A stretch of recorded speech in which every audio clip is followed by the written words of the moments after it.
સેના પ્રમુખ શૈલેન્દ્રસિંહ વાઘેલાએ શ્રી જોગમાયા ગૌશાળા વાડીથી વડીલોને કરાવ્યો રાજસ્થાનનો પ્રવાસ। પ્રાપ્ત વિગત અનુસાર કાંકરેજ તાલુકાના વડા ગૌશાળાના સંચાલક અને બનાસકાંઠા જિલ્લાના મહાકાલ સેના પ્રમુખ શૈલેન્દ્રસિંહ વાઘેલાએ શ્રી જોગમાયા ગૌશાળા વડા ખાતેથી પાવણી પાટીના વાઘેલા જાગીરદાર સમાજના વડીલોને પવિત્ર શ્રાવણ માસના શનિવારે સવારે વહેલા પ્રાઇવેટ ગાડીઓ લઈને નીકળ્યા હતા, જેમાં રાજસ્થાન ચિત્તોડગઢના માંડફિયા ગામે સાંવરિયા શેઠના દર્શન કર્યા હતા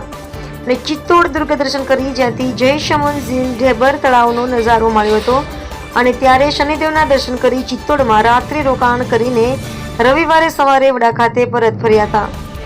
આ બનાસકાંઠા જિલ્લાના મહાકાલ સેના પ્રમુખ શૈલેન્દ્રસિંહ વાઘેલાએ પાવણી પાટીના વાઘેલા જાગીરદાર રાજપૂત સમાજના વડીલોને દર્શન કરાવી આશીર્વાદ લીધા। જોકે કાંકરેજ તાલુકાના વડા જાગરના નવયુવાન અને ગૌમાતાના ભક્ત તરીકે ઓળખવામાં આવે છે એવા શૈલેન્દ્રસિંહ વાઘેલા ઉર્ફે સૂર્યાભાઈ પોતે સામાજિક અને ધાર્મિક કાર્યક્રમોમાં ખૂબ જ મહત્વપૂર્ણ ભૂમિકા ભજવી રહ્યા છે અને વડા ગામની શોભા એવી શ્રી જોગમાયા ગૌશાળામાં નિસ્વાર્થ ભાવે ગૌ સેવા કરી રહ્યા છે,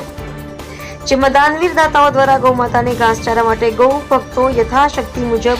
ઉદાર હાથે દાન આપે છે અને ગૌમાતાના આશીર્વાદ લે છે। એટલે પવિત્ર શ્રાવણ મહિનામાં કાંકરેજ તાલુકાના વાઘેલા જાગીરદાર રાજપૂત સમાજના યુવાન અને બનાસકાંઠા જિલ્લા મહાકાલ સેના પ્રમુખ શૈલેન્દ્રસિંહ વાઘેલાએ પોતાના સ્વખર્ચે વડા ગામના ભાવણી પાર્ટીના વડીલોને દર્શન કરાવી આશીર્વાદ લઈ ખુશી વ્યક્ત કરી હતી અને વડીલોએ દેવદર્શન કરી મોજ કરી ધન્યતા અનુભવી હતી।